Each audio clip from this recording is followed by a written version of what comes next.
mind. My head's stronger. Now you're no longer. What?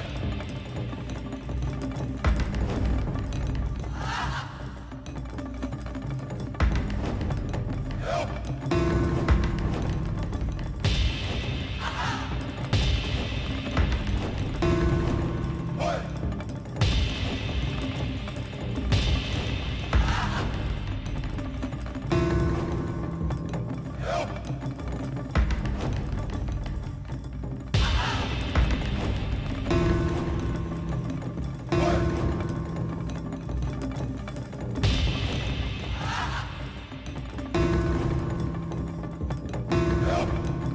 Stanley? Stanley? Stanley! Oh, good, you're awake. It seems you had sort of dozed off there, drifting away into dreamland. But we can't have that, Stanley, because this hole is just so darn fascinating that I want you to be wide awake for every second of it. You don't want to miss a single moment. So how about if I just pop in from time to time and wake you up to keep you really, truly focused on the hole? From the looks of things, you and I will have many, many years here in this hole, and I'm looking forward to all of them. Stay alert, Stanley. I'll be back. Toodle-pip.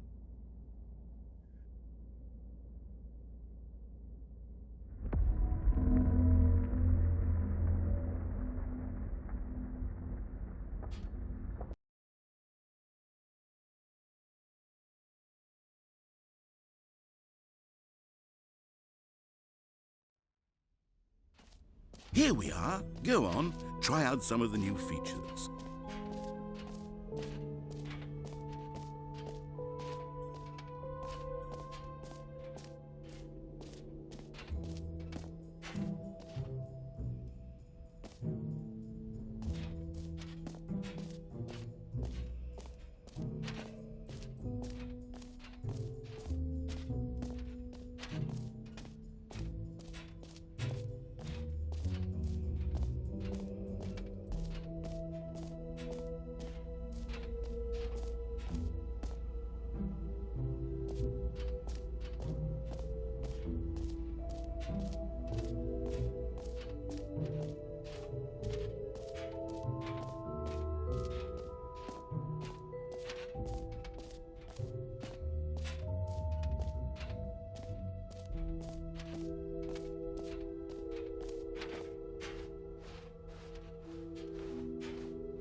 All right, have you seen everything you wanted to? Ready to move on now?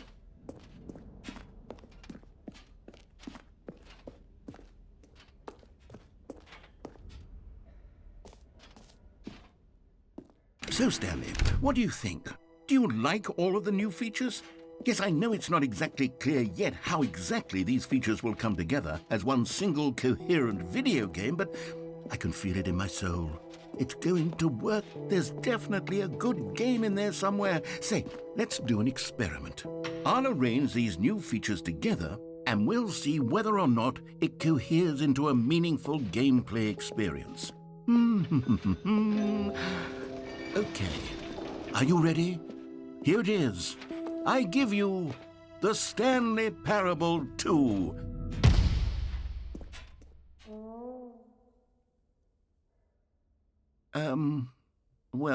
I mean, there's potential here, right? It's sort of... Okay, never mind. Hold on, let me do a different arrangement. Okay, yes, this is much better. I feel good about this. Here we go, version 2. Who am I kidding, Stanley? This isn't a coherent video game at all. It's a lot of gags. And I do very much enjoy creating gags, but they don't add up to anything. I wanted more than anything to create a sequel that would capture all the magic of the first game. I wanted fans to love it. No matter how good these gags are, they won't stand on their own. They would need the structure and the gameplay of the original. Wait, maybe that's it. I can take the original Stanley Parable and simply, well, insert a few of my new features into it. Tastefully, of course. With respect. With care for the vision and integrity of the original game. Would it possibly work? I suppose it could. But it would need a really, really tremendous title screen. A title screen that says with bold and uncompromising conviction, "This is the Stanley Parable 2. Let me see if I can whip something up. All right, perfect. Go ahead. Take a look.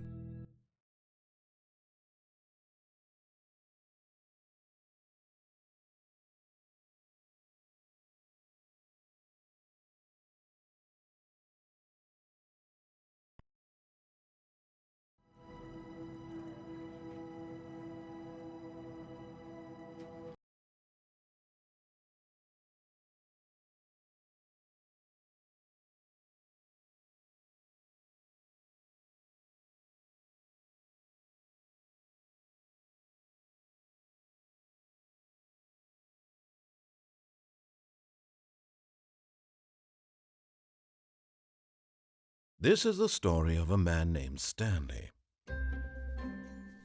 Stanley worked for a company in a big...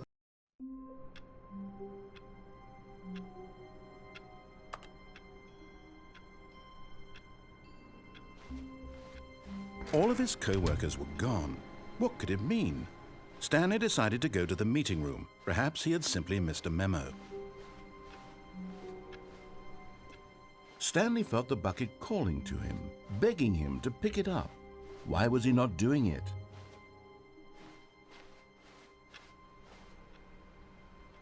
Stanley picked up the bucket.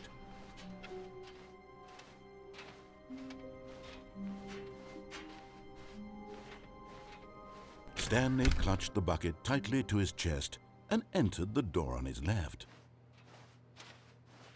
This was not the correct way to the meeting room, but Stanley had felt the bucket calling to him, telling him that the employee lounge was simply the place to be. And here it was. Had the bucket turned out to be correct? Was this better than the meeting room? Yes, Stanley thought to himself. No, never mind. The bucket was wrong. Stanley took the door on his left to go back to the meeting room. And so the two of them detoured through the maintenance section and walked straight ahead to the opposite door.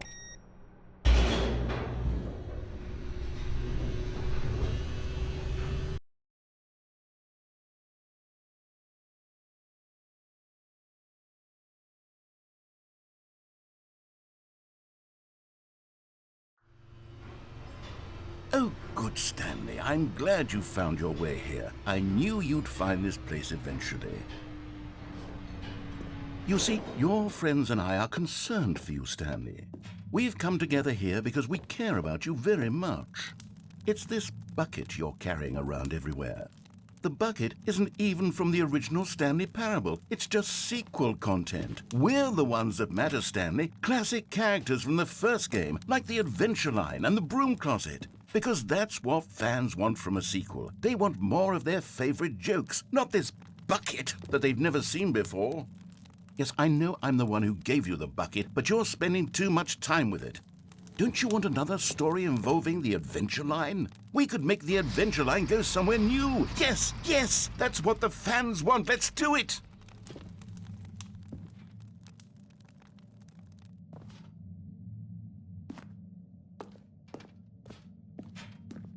Whee! Look at that wacky line. Who knows where it'll go off to next? Oh, and it played some silly music as well.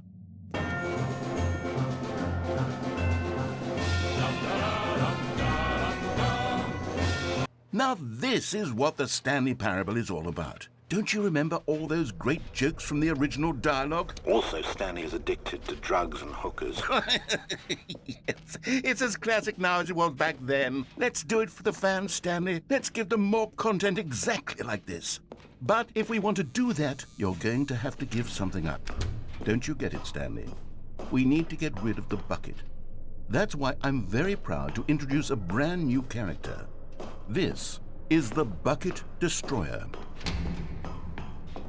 I think it'll make a wonderful new addition to the rich lore of the Stanley Parable. True, it also was not in the original game, but it's such a well-fleshed-out character with so much personality that to me it already feels as though it's been part of the cast all along. Don't you agree? Can you guess what the Bucket Destroyer does? Surely you don't need me to spell it out for you. Go ahead now, Stanley.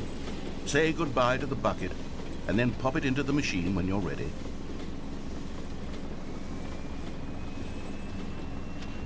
Now listen to me. It's crucial that you give it the bucket.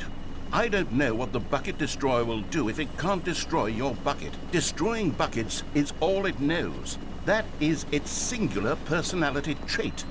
Sure, I can hear you saying, how does a character with only one personality trait deserve to join the pantheon of beloved Stanley Parable characters? Well, you see, if you were to really explore the Bucket Destroyer, you would see that its desire to crush buckets is so densely loaded with complexity and nuance that it's really like 10 personality traits. What other object in this game can you even say that about? The broom closet? Certainly not. I wonder what sort of Bucket Destroyer merchandise the fans will be clamoring for after this. Okay, the Bucket Destroyer is getting very upset now. You'll have to hurry and feed it. We can't get back to the classic Stanley Parable characters like the Adventure Line or the Bucket Destroyer until you crush that damn bucket. Quickly now, the fans are waiting. Do it, the fans, Stanley. Give the fans what they want. Hurry and...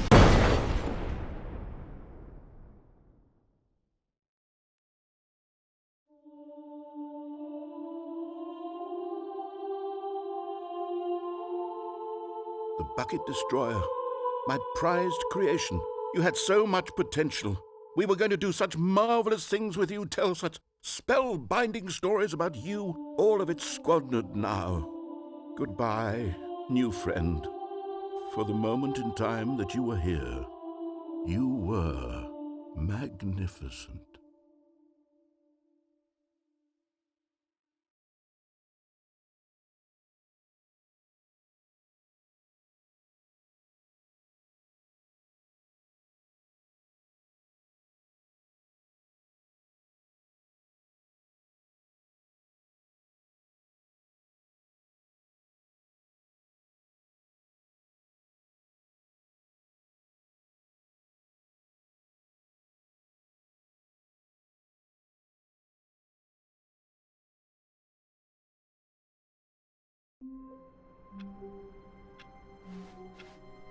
All of his co-workers were gone.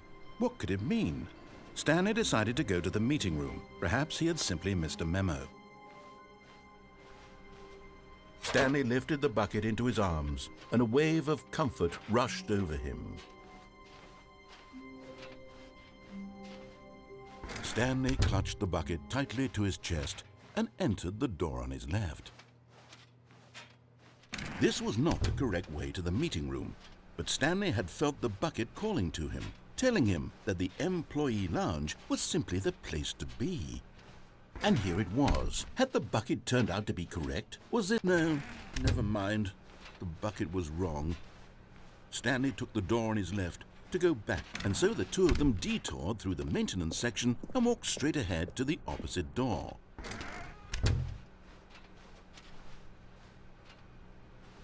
Still no one was here. Stanley needed the bucket's warmth and comfort now more than ever. Perhaps his boss's office was where he'd find answers. Oh, Stanley, can you feel it? The broom closet. It wants the bucket. You can feel that, can't you? The aura of jealousy? It's as clear as day. This broom closet believes it deserves the bucket. I can really feel it now. It's a bucket. It belongs in a broom closet. That's what the broom closet is trying to say here. It's supposed to go with the other cleaning supplies. Good for you, Stanley. Don't give in. Don't hand over the bucket. I know how hard it must be, given the pressure that the broom closet is putting on your shoulders right now, but you have to be strong. This is your bucket.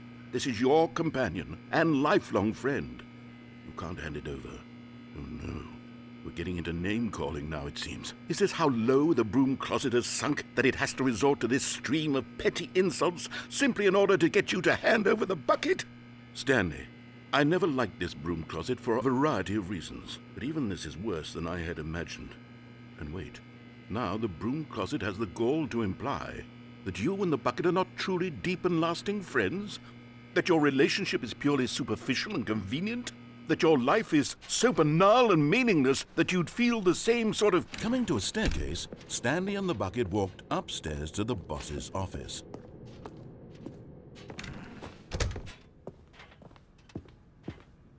Stepping into his manager's office, Stanley was once again stunned to discover not an indication of any human life. Crushed by the weight of this revelation, Stanley may have broken down into an emotional dumpster fire if not for the soothing presence of the bucket. Even now, in his darkest of hours, did the bucket's warmth and guiding light pierce the dark clouds of confusion and chaos. It would be with him always.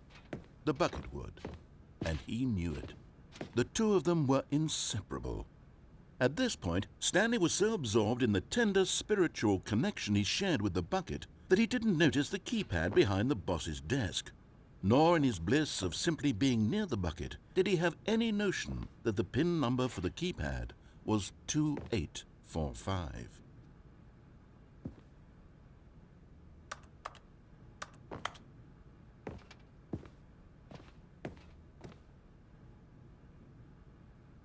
Stanley just sat around twiddling his thumbs.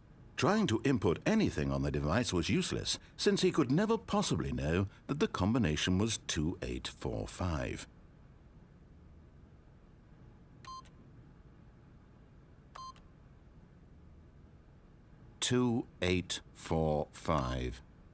But Stanley guessed the correct code by sheer luck. Was it that the bucket knew all along? Was the bucket guiding him? Yes. This is certainly the most logical explanation.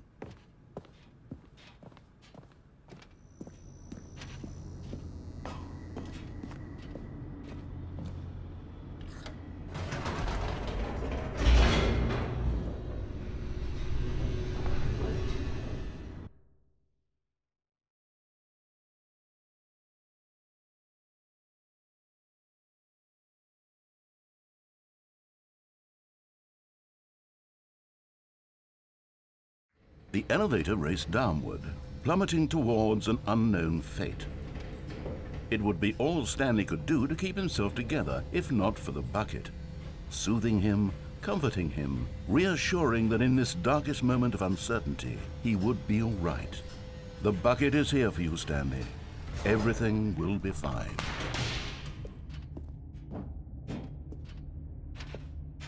Stanley and the bucket walked straight ahead through the large door that read, Mind Control Facility.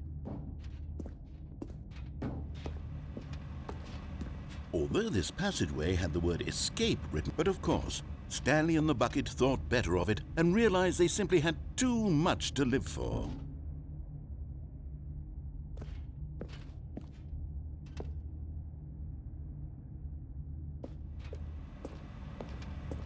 Nope, it's death for Stanley and the bucket.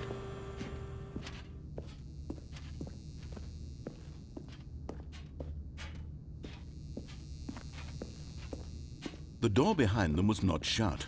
Stanley and the bucket still had every opportunity to turn around and get back on track. At this point, Stanley and the bucket were knowingly walking forward into a very painful death for each of them.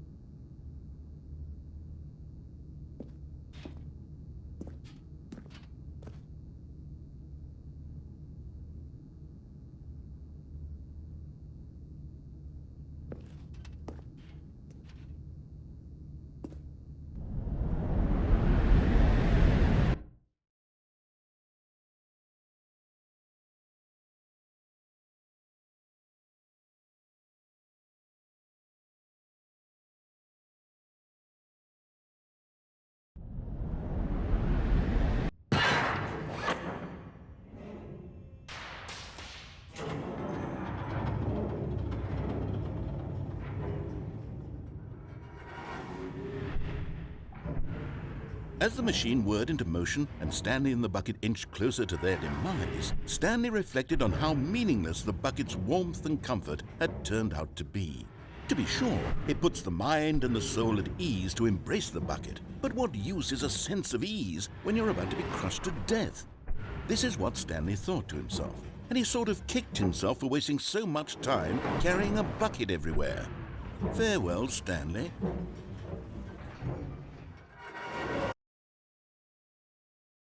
"Farewell, Stanley," cried the narrator, as Stanley and the bucket were led helplessly into the enormous metal jaws. In a single visceral instant, the bucket's life came to an end as it was crushed violently to death.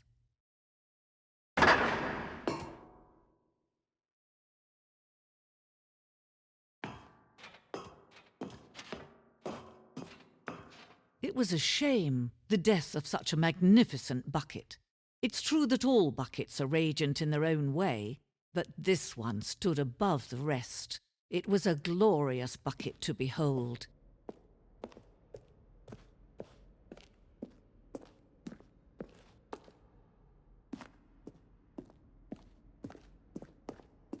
Can you see how arrogant it was for Stanley to take a bucket like this and to claim it for his own? Can you see the hubris that blinded him? Can you see that the bucket is far more noble than Stanley will ever be in his short life?